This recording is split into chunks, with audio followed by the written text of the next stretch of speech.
et ils ont pris fuite. Ce n'était pas de petits bruits. 4 pauvres lépreux. Je sais, alléluia. Tu me dis, peut-être, pasteur, ce n'est pas la même chose. Ma situation est compliquée. Non, non, non, non. Peut-être c'est juste une petite lettre insignifiante que tu dois envoyer à quelqu'un.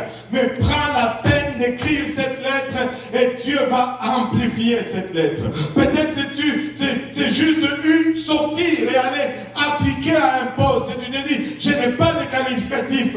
Lève-toi et vas-y. Et donne à Dieu quelque chose qu'il va amplifier. Agis et le Seigneur agira par la suite. Alléluia. Il prend plaisir. Il prend plaisir de montrer sa force dans nos faiblesses.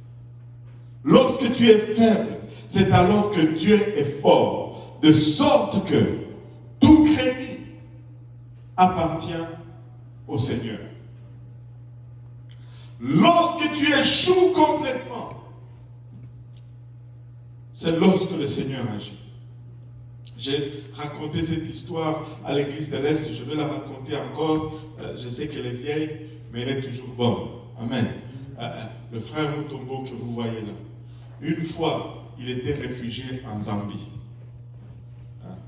Vous savez, réfugié en Afrique et réfugié au Canada, c'est 2 choses différentes. Ce n'est pas pareil. Amen. Qui a déjà été réfugié en Afrique ici? Non? Ok. Vous êtes bénis. Il galérait dans l'espoir de venir au Canada. Et bien sûr, la nourriture n'était pas le compagnon de tous les jours.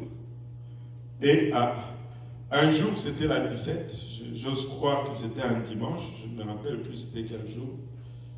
Il n'y avait rien à la maison, ils étaient lui avec mon jeune frère.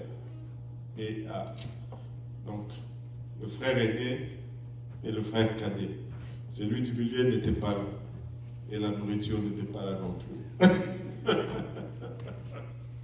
Alléluia. Et là, moi j'avais pris toute la nourriture. Anyway, ils sont allés à l'église. Ils ont même eu l'idée de faire une requête de prière. Vous savez, certaines requêtes de prière ne sont pas adressées à Dieu directement. C'est adressé à la congrégation. Ça semble être une requête de prière, mais c'est une requête de prière.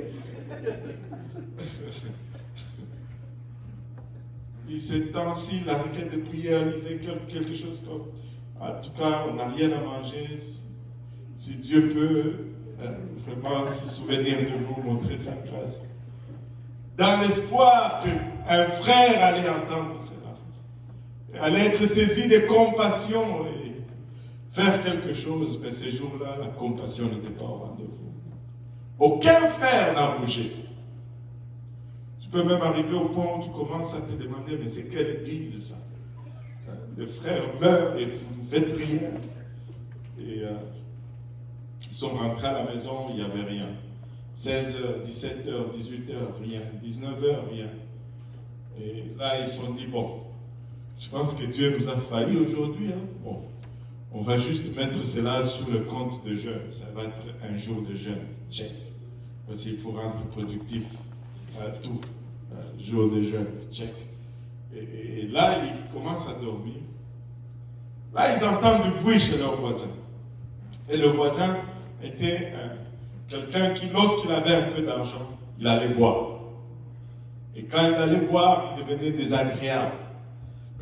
Il insultait sa femme. Ces jours-là, il est encore entré ivre. Il insulte sa femme, c'est le bruit. Les autres qui dormaient se disent, ah, encore ce voisin qui dérange. Et là, soudainement, ils attendent frapper à la porte. Bamutombo, réveillez-vous. Bon, hésitant, pensant que c'était pour aller maintenant jouer de l'arbitre entre le couple qui se battait. Quand ils ouvrent la porte, à leur grande surprise, la dame avait toutes les les casseroles, vous savez, comment on appelle ça, les kibakuri là chez nous. Made in China. La marmite. Pas la marmite, mais le plat là, pour servir, là, tu vois. Et il y avait toute la nourriture qu'elle avait apprêtée pour son mari. Et là, il s'est dit, réveillez-vous, prenez et mangez. Ce type-là, il ne va pas manger ma nourriture aujourd'hui. Je te dis, les lépreux ont mangé dans leur vie ce jour. Ils n'avaient aucune idée d'où ça pouvait venir. Mais c'est venu. Les circonstances dictaient zéro affamé, mais Dieu a bougé même lorsque on pensait qu'il n'allait plus bouger.